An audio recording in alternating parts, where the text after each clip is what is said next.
DiJonai Carrington's brutal hit on Sophie Cunningham has sparked a massive controversy, but things may have just gotten even more serious. LeBron James has reportedly confronted Carrington in private over what happened, and what was said behind closed doors is causing even more drama. Let's get into it. It happened with under 2 minutes left in the first quarter. Chicago Sky guard DiJonai Carrington chased down Indiana Fever guard Sophie Cunningham on a fast break. Carrington's foul occurred barely 3 minutes into the first quarter of the Indiana Fever versus Chicago Sky game, as Carrington chased Cunningham down on a fast break, and as Cunningham jumped for a layup, swiped her left arm directly across Cunningham's face and neck, sending an airborne Cunningham crashing hard to the floor. Cunningham still made the shot. That's the part that made it worse. Despite the successful layup, the force of the impact knocked an airborne Sophie Cunningham out of the air entirely, sending her crashing down hard. She hit the hardwood, popped straight back up, and went right at Carrington. Cunningham got up immediately, charged toward Carrington, and pushed her as she was held back by a teammate. Chicago Sky forward Makayla Timpson was the one who stepped between them. A visibly angry Cunningham went straight to Carrington, but was held back by players and staff, with teammate Makayla Timpson the first to try to de-escalate the situation. The officials didn't need long to make the call worse for Carrington. The play was initially ruled a flagrant 1 foul, but after a review, officials called the flagrant 2 on Carrington, and she was subsequently ejected. The review board looked at the windup, the contact, and the follow-through, and decided this wasn't a basketball play anymore. The play was reviewed and upgraded to a flagrant 2, after the referee said there was wind-up, impact, and follow-through on the foul. Cunningham didn't hide what she thought about it. Speaking to reporters after Indiana's 90-86 win, she said she believed the hit was deliberate. Cunningham said she thought the foul in the 90-86 Indiana win was absolutely intentional. She went further, saying Carrington had some pent-up stuff and had never even spoken to her before that moment. "I've never really spoken to her, and I have no beef with her, but I guess she has some pent-up stuff." She also floated a theory that would end up defining the entire week,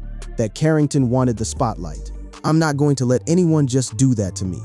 I think everyone knows that. I think that's why she did it, because she wants attention." Fever head coach Stephanie White backed the officiating decision, but stopped short of calling it deliberate. "It was a hard foul," White said. "I don't think that DiJonai intentionally came out to get her across the neck like she did, but it did happen, and I thought it was the right call." Then came the part that turned a hard foul into a full-blown culture war. Carrington headed to the locker room, picked up her phone, and posted 2 words that would follow her for days: "White privilege," tagging the Indiana Fever's account directly. Chicago's DiJonai Carrington was ejected for a foul on Indiana's Sophie Cunningham before posting "white privilege" on social media, targeting the Fever minutes after being ejected. The optics were impossible to ignore. Cunningham, who is white, was shooting a fast break layup in the first quarter, when Carrington, who is black, came from behind and hit her in the head and neck, knocking her to the court as the shot went in. 1 post, 2 words, and suddenly a foul that would have been forgotten by Monday was being dissected on every sports debate show in the country. Carrington didn't stop there either. Not long after, she posted the date of the rematch between the 2 teams, with a smiling emoji attached. Carrington already appears to be looking forward to her next chance to sap of that attention, as she gleefully posted the date of the Sky's rematch against the Fever on August 23. To her critics, it read like she was promising a sequel. Cunningham addressed the race angle directly, and she wasn't vague about it. She told ESPN's Kareem Copeland that the foul had nothing to do with skin color, pointing out that she'd been ejected for a similar play herself the year before. "This has nothing to do with race," Cunningham said after the game via ESPN's Kareem Copeland. "Last year, I did the same thing and I got kicked out." She added there was no reason to bring race into it at all. "There's no reason even to play that card." By the time the sun came up the next morning, this wasn't a story about a foul call anymore. It was a story about a locker room, a phone, and a 2-word post that had turned a routine August matchup into the biggest thing in the WNBA. And that's before anyone outside the 2 teams had even weighed in. Because once the clip hit social media, half of American sports media picked a side within the hour. Attorneys general were tweeting about it. Fox News hosts were calling for suspensions. And somewhere in Los Angeles, word was starting to reach the inner circle of the biggest name in basketball. A circle that within days would make its feelings about DiJonai Carrington impossible to miss. Once the clip made the rounds, this thing didn't stay inside the 2 locker rooms for more than a few hours. It went national, and it went political almost instantly. The first shot from outside the building came from Florida. State Attorney General James Uthmeier posted a warning that had nothing to do with basketball strategy and everything to do with criminal law. The fallout from DiJonai Carrington's flagrant 2 foul on Sophie Cunningham reached the office of Florida's Attorney General. James Uthmeier, who weighed in on the hard foul with a blunt and unambiguous warning directed at the WNBA. He didn't hold back on the language either. The WNBA knows better than to play games down here in Florida, because I'll be charging people with assault, Uthmeier wrote, reacting to an X post showing how the foul unfolded, alongside Carrington's white privilege claim. That's a sitting attorney general threatening to prosecute players over an in-game foul. Whatever you think of it, that's not a normal Tuesday in professional sports. Then came the media side. Fox News personality Riley Gaines, who's built her entire platform around fights involving women's sports, went after Carrington by name and called for punishment. Swimmer turned conservative activist Riley Gaines wants DiJonai Carrington punished for what she said about Sophie Cunningham, going as far as to call for Carrington to be suspended for her actions. Gaines argued the league would never actually follow through and used a hypothetical to make her point land harder. She knows the WNBA won't do a single thing of significance about it, Gaines said. Imagine if the roles were reversed. If Sophie made a comment similar to this, then she likely would never play again. Tomi Lahren jumped in next, going after the timing and the tone of Carrington's post rather than the foul itself. When you have a player not only do something egregious, but then go on social media afterward and say white privilege, you're making it about race when you do that, she said. Talk radio host Joe Concha added his voice to the pile, calling for the league to hand down a suspension long enough to actually mean something. Not everyone lined up against Carrington, though. That's what made this messier than a simple villain and victim story. Former Indiana Fever guard Sydney Colson, who used to be Cunningham's own teammate, publicly sided with Carrington. Former Indiana Fever player Sydney Colson picked her side with a social media comment on DiJonai Carrington's hard foul on Sophie Cunningham, after Carrington was ejected from the Chicago Sky's 86-90 loss to the Indiana Fever for a hard foul on Cunningham as she went up for an open layup in the first quarter. Colson didn't just quietly like a post. She made her allegiance clear with a pointed comment on Threads. Carrington added fuel to the fire with her post-game comments, and members of the WNBA fraternity started declaring their sides, with the former Fever guard taking to Threads with a message where she made her allegiance with Carrington clear. Inside the Sky's own locker room, the tone was completely different from the outrage machine outside it. Head coach Tyler Marsh was asked point blank whether the tension around the Fever rivalry had spilled into the locker room before tip-off, and he shut that theory down. Sky coach Tyler Marsh was asked if the controversy surrounding the Fever had added to any emotions or led to conversations ahead of the game, but he said Carrington was just a passionate player, and his team has just been playing hard to try to make the postseason. We are fighting for our lives to try to make the playoffs, Marsh said. DiJonai is a passionate player just like most of the players on our team. He was careful with his words about Cunningham too, making it clear his team didn't want anyone hurt. You hope that Sophie is okay and that nobody is really injured. At the same time, I don't think there is ill intent on our end. Even ESPN got dragged into the fight over how the story should be covered. Analyst Andrea Carter defended Carrington on air, and it set off a separate argument about media bias. One Outkick reporter went as far as suggesting the network should let a different on-air personality lead its coverage instead, accusing ESPN of tilting the narrative in Carrington's favor. Then there was the CNN framing, which tried to lay out both women's positions without picking a side. The network noted that Carrington's foul had drawn comparisons to something far more physical than a basketball play, while Cunningham's own words made clear she didn't buy the racial angle at all. Cunningham, who is white, was shooting a fast break layup in the first quarter, when Carrington, who is black, came from behind and hit her in the head and neck, knocking her to the court as the shot went in. Cunningham said she thought the foul in the 90-86 Indiana win was absolutely intentional. Clearly, I think it was unnecessary, Cunningham said. By this point, this had stopped being a sports story that stayed in the sports section. It had lawyers threatening charges, cable news hosts demanding suspensions, former players choosing sides in public, and a head coach trying to keep his team out of a fire he didn't start. And still, nobody outside the WNBA bubble had said a word yet.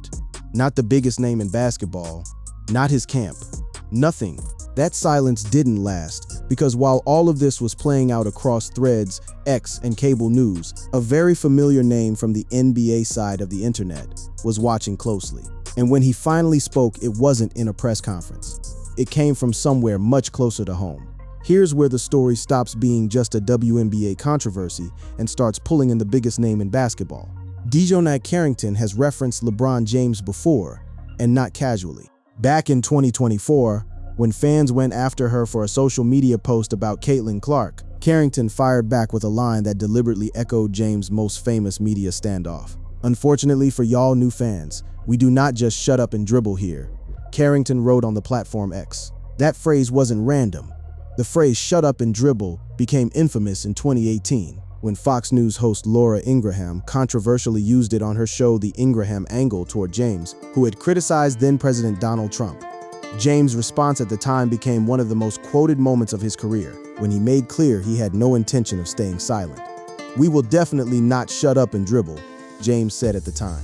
"I mean, too much to society, too much to the youth, too much to so many kids who feel like they don't have a way out." So when Carrington reached for that same language years later, she was tying herself directly to James's legacy of speaking out. It was a flex. It connected her fight to his, and it meant that anyone paying attention to her career already had LeBron's name sitting somewhere in the background of her story. Fast forward to the Cunningham foul, and that background connection turned into something much sharper. A headline that ran across multiple outlets in the days after the ejection carried a line that stopped a lot of people scrolling. A friend close to LeBron James went after Carrington directly over her white privilege post, accusing her of reaching for a racial defense she didn't need. The framing used a wrestling reference to describe the hit itself, calling it a Nikita Koloff-style strike. And the piece made clear this wasn't some random internet troll. This was someone from inside James's own circle putting his name on the criticism.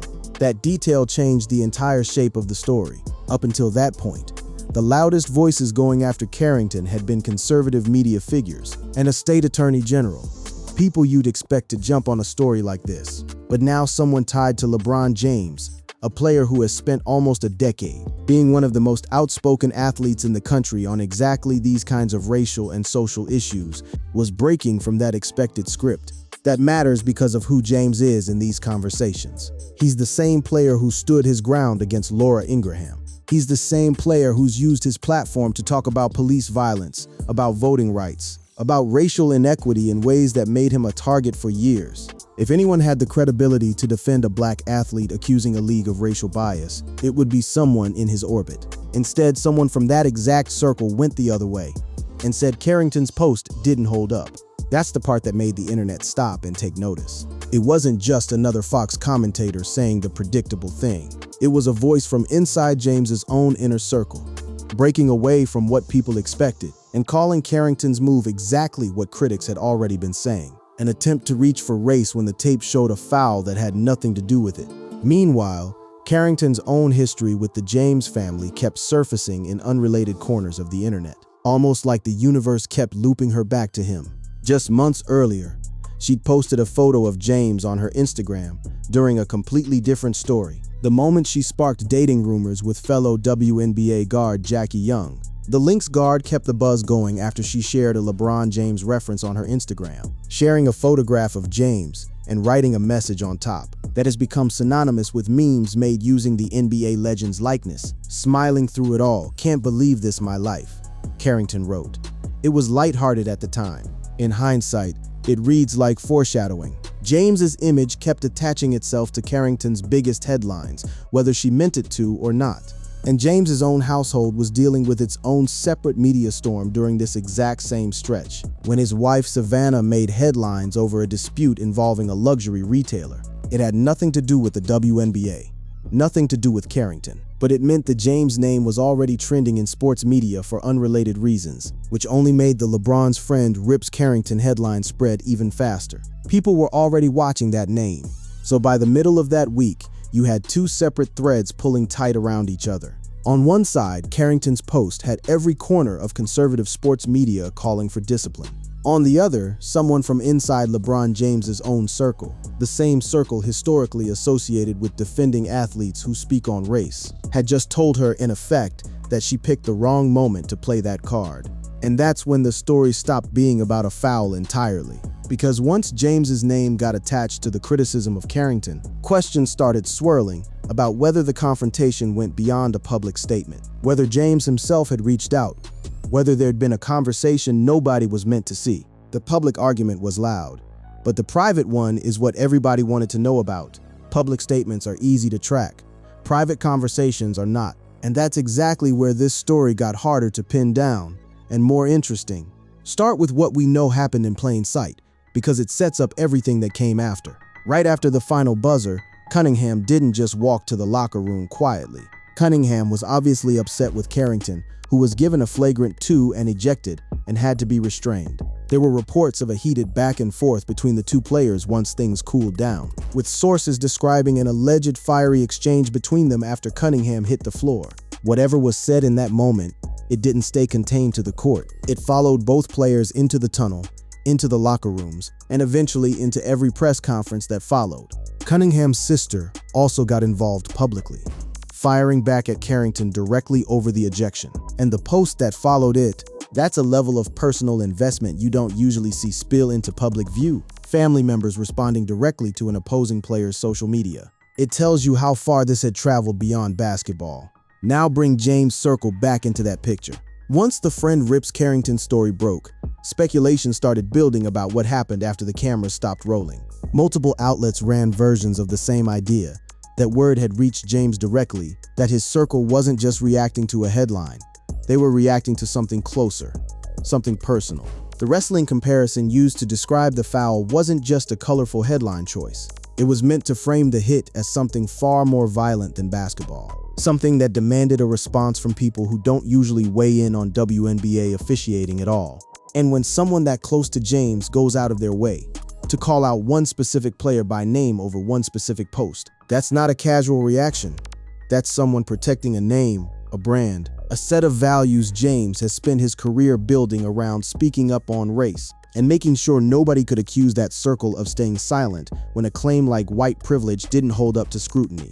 Inside the Fever and Sky organizations, the tension didn't disappear either. Fever coach Stephanie White defended Carrington's intent even while agreeing with the ejection, and that balancing act didn't sit well with everyone watching. It stirred up enough backlash that even political figures in Indiana got pulled into the conversation, with reports suggesting a state lieutenant governor called for consequences tied to how White handled her post-game comments. When a coach's word choice about an opposing player becomes a talking point for elected officials, you know the story has stopped being about basketball scoring. Carrington's personal life added another layer that made the private side of this story even messier. Weeks before the Cunningham foul, she'd already blown up her own timeline by posting about her former relationship with Las Vegas forward Nelissa Smith. Just weeks before her confrontation with Cunningham, Carrington sent shockwaves through the WNBA by publicly detonating her former relationship on social media, taking to threads to launch a spontaneous, unprovoked attack on her ex-girlfriend, Las Vegas Aces forward Nelissa Smith. The two had history that went back years. The two had dated since their college days at Baylor in 2020, and even briefly played together for the Dallas Wings. That backstory matters here because it built a pattern. Before Cunningham, before the white privilege post, Carrington had already shown she was willing to use social media to settle personal scores in public, without warning, without softening the blow. So when she posted those two words in the locker room tunnel, people who'd watched her social media habits for the past month weren't shocked by the impulse. They were just shocked by the target and the timing. And the target this time carried more weight than an ex-girlfriend. Cunningham has become one of the most visible players in the league specifically because of her rivalry-adjacent presence around Caitlin Clark and the Fever's national spotlight. Hitting her, then accusing the league of racial bias in the same breath, put Carrington directly in the middle of the exact culture war that James himself had been dragged into years earlier with the Ingraham comments. The parallel wasn't lost on anyone watching closely. A black athlete accused of playing a race card, a media firestorm demanding punishment, and now, this time, James's own circle stepping in not to defend her, but to distance itself from her. That's the part that makes the private angle so loaded. If conversations happened away from cameras, whether it was James reaching out through his network or his circle making sure word got back to Carrington, that this wasn't a fight they were going to back her on. It would explain why the public statement from his friend landed with so much force. It wasn't just an opinion tossed into the news cycle. It read like a message being sent on purpose, aimed at someone specific, timed for maximum impact right when the white privilege post was at its loudest. Whether that message ever became a literal phone call, a text, a face-to-face conversation in a locker room hallway, that's the part that stayed behind closed doors. But the public trail left behind, from the wrestling-themed call-out to the timing of it landing in the same week as Carrington's own James references, tells its own story about how close this got. And with the rematch already circled on the calendar for August 23rd, the pressure on Carrington wasn't going anywhere. Whatever happened privately, the public consequences were just getting started. By the time the news cycle settled, the foul itself had become the least talked about part of the entire story. What people were actually arguing about was accountability, who owed who an apology, who deserved a suspension, and whether any of the private pressure being applied from James's circle would actually change anything about how the league handled it. The calls for discipline didn't fade. Talk radio host Joe Concha kept pushing for a suspension long enough to send a message, arguing the league's response so far hadn't matched the severity of what happened on the court. Riley Gaines kept her position too, repeating her belief that the WNBA would never follow through with real punishment, and pointing back to her earlier comment about what would happen if the roles between Cunningham and Carrington had been reversed. She knows the WNBA won't do a single thing of significance about it. Gaines said, "Imagine if the roles were reversed. If Sophie made a comment similar to this, then she likely would never play again." Carrington, for her part, never walked back the post. She didn't apologize for it, didn't delete it, and didn't offer a clarification beyond what she'd already said in the tunnel. The closest thing to a response was that same smiling countdown to August 23rd, which read to her critics like she was more interested in the rematch than the fallout. Carrington already appears to be looking forward to her next chance to sap of that attention, as she gleefully posted the date of the Sky's rematch against the Fever on Aug 23. Cunningham, meanwhile, kept saying the same thing every time a reporter brought it up, that this had nothing to do with race, that she'd been in Carrington's exact position a year earlier and taken her ejection without complaint. "Last year I did the same thing and I got kicked out, and I deserved to be kicked out. There's no reason even to play that card." She wasn't backing off that stance no matter how many times the story got recycled across different outlets. And the James connection never fully went away either.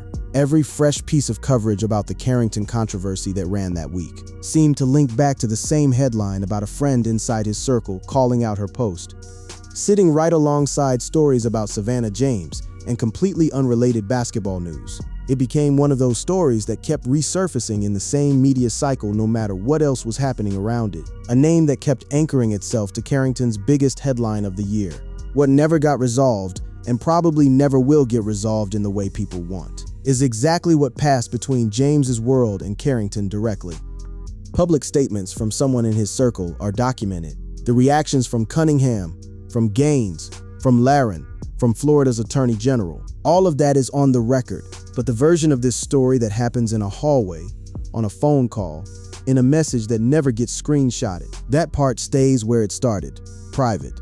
What's not private is the shape this whole thing left behind. A foul that lasted less than 2 seconds turned into a week, where an attorney general threatened criminal charges over a basketball play, where a lieutenant governor weighed in on a coach's word choice, where a former teammate publicly chose sides, and where one of the most recognizable names in the history of the sport got pulled into a WNBA rivalry he had nothing to do with on the court. Carrington heads into that August 23rd rematch, carrying all of it. The ejection is on her record. The post is still up, and whatever conversations happened away from the cameras, whatever pressure landed on her from people close to James, she's the one who has to walk back onto that court and play in front of a crowd that's already made up its mind about her twice over. Once for the foul, and once for what she said right after it. Cunningham, for her part, gets to walk into that same rematch as the player who took the hit, got back up, and said her piece without flinching. However this next chapter goes, the two of them are stuck together now, tied by one fast break, that neither of them is likely to shake off anytime soon. And somewhere in the background, watching closer than most people realized, is a name neither of them expected to be part of their story at all.